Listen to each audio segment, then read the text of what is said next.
And so each person gets 3. And then by measure the interferon gamma in the 3 tube and subtract the background, you will find out whether your cell secrete interferon increased significant elevated level, and that is a benchmark for maybe you were previously exposed. This test is used to detect individuals with latent tuberculosis TB. That means they're asymptomatic. The only way you can find out is how their cells react. This way, the clinician can better manage the patient. Mostly a healthcare worker, and then slowly we are testing some of the patient rheumatology, some of the pediatric infectious disease. And then I know for new employee kind, everyone has to do this. Yeah. So this is the gist what we're doing, and then 3 tubes of blood draw, and then first tube will be negative control. Second one, inside the tube is coated with Mycobacterium tuberculosis antigen, and then the third one is a T cell antigen called PHA. So once your blood is being drawn, your cells is gonna see what's coated on the wall, and they incubate overnight. During the evening at night, if your cells have been exposed to Mycobacterium tuberculosis, the T lymphocyte get activated because they've seen before. They will release a hormone we call interferon gamma. So now they release overnight, and this is last night. Now the tubes are here. We spun down the blood, and we're gonna measure what? Interferon gamma. So essentially this is what it is. Every 3 is 1 patient. This will be negative control, TB. This will be the T cell control. And then, so you can see. And then see today's run, we see how many. Once they load on this tray, they are going to load it. Am I doing right, Jennifer? And then the tray is going to come, the tube to come in here. So once you load that, when you load this, you have different tray, right? To load this machine. Yeah. Go ahead. So Jennifer is the one running this.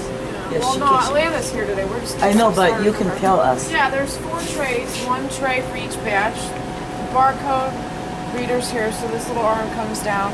It picks up the tubes. Yeah. It reads the barcodes, puts them back, and then all the reagents are loaded under this. See, she's gonna show you. Yeah. And all the reagents are loaded here, so first it's gonna pipette reagents into the plate, then it'll pipette out the patient.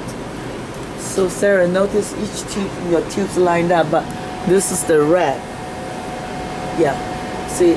It's a little early right now. You can't see anything yet. But yeah. So they're loaded. So this is an automated. They call automated liquid handler. Instead, a long time ago, we sat on the bench making dilution pipette. He or she is doing this whole thing, and we do about 3,000 a month. So we have a 3 big machine handle this.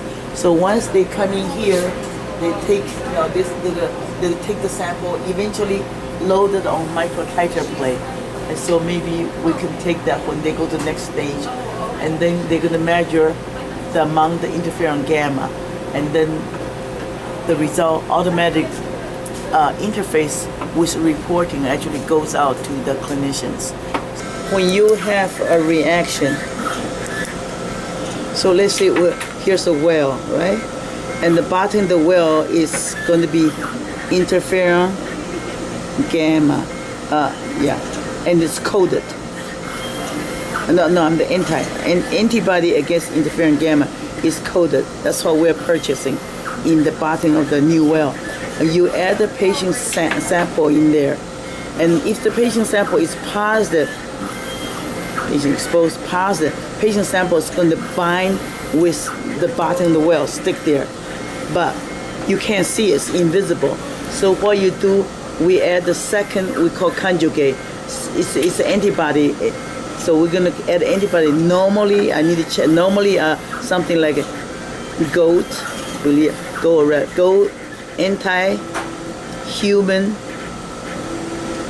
immunoglobulin. The goat anti-human will be conjugated with a color. Usually it's alkaline phosphatase or horseradish peroxidase. One is brown, one's blue. Either way, we usually use whatever the company recommend. And so this become an indicator because the gold anti-human IG will bind with your patient sample because that's anti-human material. After wash off, they will have, they call substrate. The conjugate will show up the color. So that's where the vial, the container holds the conjugate. So it's a visual thing.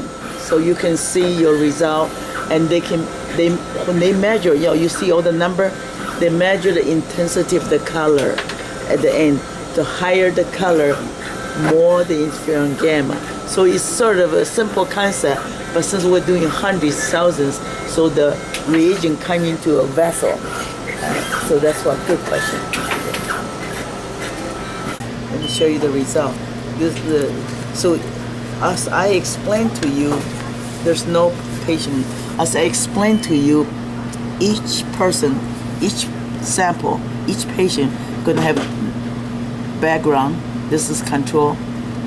Second tube has a TB antigen. Third tube, the mitogen's T cell antigen. They're gonna have a 3 reading, and the final tube is the result of subtract the background. And so if you can see, maybe this one, I want to. Sorry, we want to show you this. So when you see it, the result, you will see that after subtraction, Sarah, the highlight, the yellow, the 2 yellow, notice the TB subtract with the background is 4.76. Patient is definitely positive. And then anytime it's greater than 0.35, it's positive. So here, that's how we highlight the positive. So on this run, 2 are positive. Yeah. And then they go to infectious disease. If it's positive, we refer them to ID. You're working with the clinician there. They actually get to do physical history, and then if necessary, checks X-ray. So they all follow up by our adult infectious disease doctors, and we take for that. If they see whatever, they discuss a reason, they may reorder, they may come back to repeat. So we actually regularly, I think every other month, we sit down, meet with infectious disease clinicians, and then go over, different things. So